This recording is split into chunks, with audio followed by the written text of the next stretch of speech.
सबरी को क्या श्राप मिला था। एक भील समुदाय की सावर जाति के मुखिया थे। उनके यहाँ पुत्री का जन्म हुआ। धीरे धीरे चंद्रमा की तरह कलाएं करते करते वो कन्या बड़ी हो चली। पिता ने बड़े प्यार से अपनी बेटी का नाम श्रमणा रखा था। जैसे जैसे समय गुजरा, पिता ने श्रमणा का विवाह एक भील कुमार से तय किया। सारी तैयारियां बड़ी धूमधाम से होने लगी।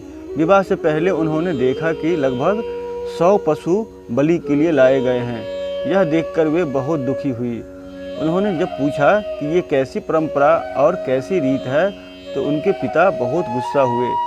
जब श्रमणा ने देखा कि उनकी कोई नहीं सुन रहा है, तो उन्होंने सोचा कि मैं ही भाग जाती हूँ। न विवाह होगा न बलि दी जाएगी।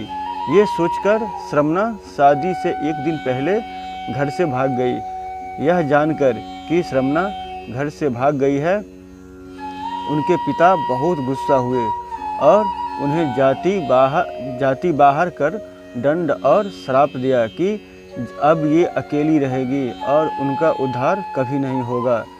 इसी कारणवश श्रमणा वन में रहने लगी और सावर जाति से होने की वजह से उनका नाम सबरी पड़ा। वहीं वन में मातंग ऋषि और उनके शिष्य पूजा पाठ किया करते थे। सबरी क्योंकि भील समुदाय की थी, उन्हें पूजा का अधिकार तो नहीं था, पर वे रोज सुबह ऋषियों का नदी तक जाने का रास्ता साफ कर उस पर से कांटे हटाकर उसे बालू और फूलों से ठीक कर देती थी। एक दिवस ऋषि श्रेष्ठ को सबरी दिख गई और उनके सेवा से अति प्रसन्न हो गए और उन्होंने सबरी को अपने आश्रम में शरण दे दी।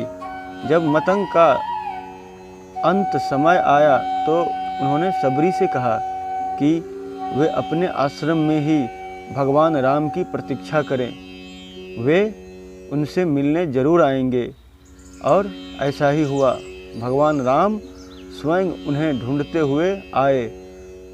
तब तक सबरी वृद्धा हो चली थी, पर राम का नाम सुनते ही दौड़ी चली आई। पाँव धोकर दोनों राजकुमारों को बिठाया और बड़े प्यार से उन्होंने अपने तोड़कर चखे हुए सिर्फ मीठे बेर राम और लक्ष्मण के समक्ष रखे।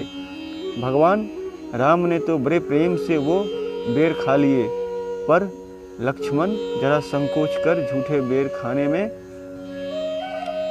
राम का मन रखने के लिए उन्होंने बेर उठा तो लिए, लेकिन खाए नहीं।